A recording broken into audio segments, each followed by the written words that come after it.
रिश्तों की डोर भाग 2। डॉक्टर सागर, तुम्हारे पापा की रिपोर्ट आ गई है। सागर, डॉक्टर साहब, सब ठीक तो है ना? कोई चिंता की बात तो नहीं है? डॉक्टर सागर, तुम्हें हिम्मत से काम लेना होगा। तुम्हारे पिता को कैंसर है, वो भी 3रे स्टेज पर है। सागर के पैरों तले जमीन खिसक गई। उसकी आंखों से आंसू बहने लगे। डॉक्टर ने उसके कंधे पर हाथ रखा और उसे पीने के लिए पानी दिया। डॉक्टर सागर, तुम यह बात अपने पिता को नहीं बताना। उनका हार्ट पहले ही कमज़ोर है। सागर, डॉक्टर साहब, अब तो साइंस ने काफ़ी तरक्की कर ली है। आप बढ़िया से बढ़िया इलाज शुरू कीजिए। पैसों की चिंता मत कीजिए, मैं इंतज़ाम कर लूँगा। डॉक्टर सागर, बात पैसों की नहीं है, कैंसर काफ़ी फैल चुका है। उनके पास ज़्यादा से ज़्यादा 6 महीने का टाइम है। मैं कुछ दवाइयाँ लिख रहा हूँ, इससे उन्हें कुछ आराम मिलेगा, लेकिन जितना हो सके उन्हें खुश रखने की कोशिश करना। सागर अंदर से टूट जाता है। वह बाहर निकलकर शालिनी को फ़ोन करता है। दोनों शाम को मिलते हैं। सागर शालिनी को सारी बात बताता है और रोने लगता है। शालिनी, सागर, तुम हिम्मत से काम लो, सब ठीक हो जाएगा। सागर, तुम्हें पता है शालिनी, मेरे पापा ने कितने कष्ट उठाकर मुझे पढ़ाया लिखाया। अब जब उन्हें सुख से रहने का समय आया तो ये बीमारी खड़ी हो गई। शालिनी, भाग्य के लिखे को कोई नहीं बदल सकता। अब तुम केवल उनकी खुशी के बारे में सोचो, उन्हें खुश रखो और खुद भी हिम्मत रखो। इसी तरह बातें करके सागर घर आ गया। घर आते ही पापा ने पूछा, प्रशांत जी बेटा, क्या हुआ? रिपोर्ट लेने गए थे? सागर, पापा, सारी रिपोर्ट नॉर्मल है, कोई चिंता की बात नहीं है, बस कुछ बीपी बढ़ा हुआ है। डॉक्टर ने कुछ मेडिसिन लिख दी हैं, आप लेते रहिएगा। यह कहकर सागर चुपचाप अपने कमरे में चला गया। उसके पीछे पीछे माँ चली आई। पुष्पा जी, बेटा, क्या बात है? तू कुछ परेशान है, सब ठीक तो है ना?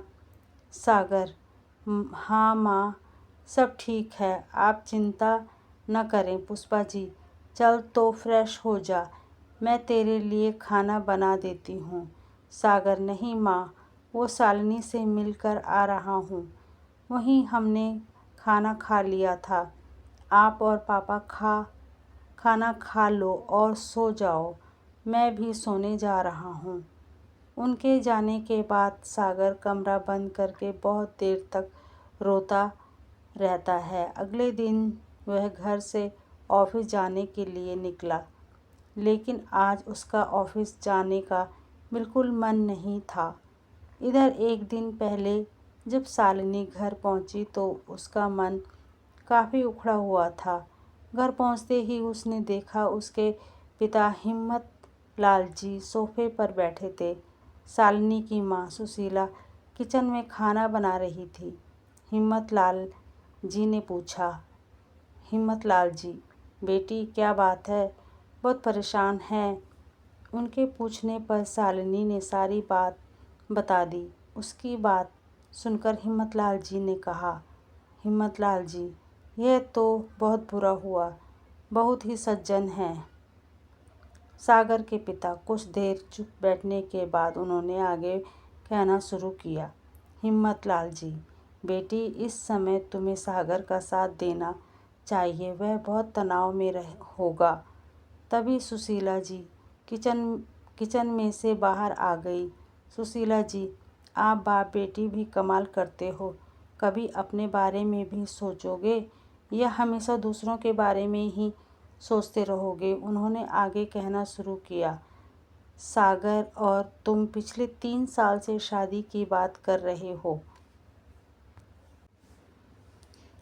हर बार तुम ही उनके लिए कुर्बानी देती रहो। पहले उसकी नौकरी नहीं थी, जब नौकरी लगी तो यह कहकर शादी के लिए मना कर दिया कि बहन की शादी करनी है। उसके बाद भी हम इंतज़ार करते रहे। कल तक कह रहा था बहन की शादी को 1 साल पूरा होते ही हम शादी कर लेंगे, लेकिन अब तो हद हो गई। अब पिताजी की बीमारी बोल कर शादी को टाल रहा है। मुझे तो उसकी किसी बात पर विश्वास नहीं है।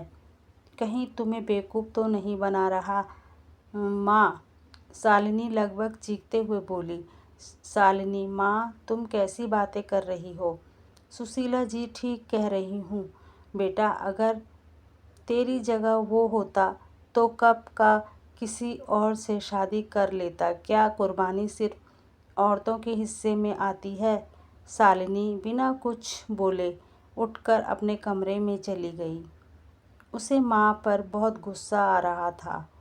वह कुछ देर तक बिस्तर पर पड़े पड़े रोती रही। फिर उसने उठकर मुंह धोया। फिर वह माँ की बातों के बारे में सोचने लगी, लेकिन इस बार उसे गुस्सा नहीं आया और कहीं न कहीं माँ की बातें ठीक लगने लगी।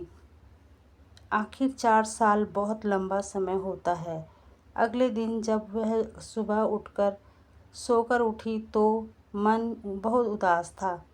असमंजस की स्थिति थी कि ऐसे में सागर का साथ दे या अपने भविष्य के बारे में सोचे। वह फैसला नहीं ले पा रही थी। इसी कश्मकश के बीच सागर का फ़ोन आ गया। शालिनी बहुत कंफ्यूज हो रही थी, इसीलिए उसने फ़ोन नहीं उठाया। इधर सागर फ़ोन किए जा रहा था, लेकिन शालिनी फ़ोन नहीं उठा रही थी। आगे की कहानी जानने के लिए सुनिए भाग 3।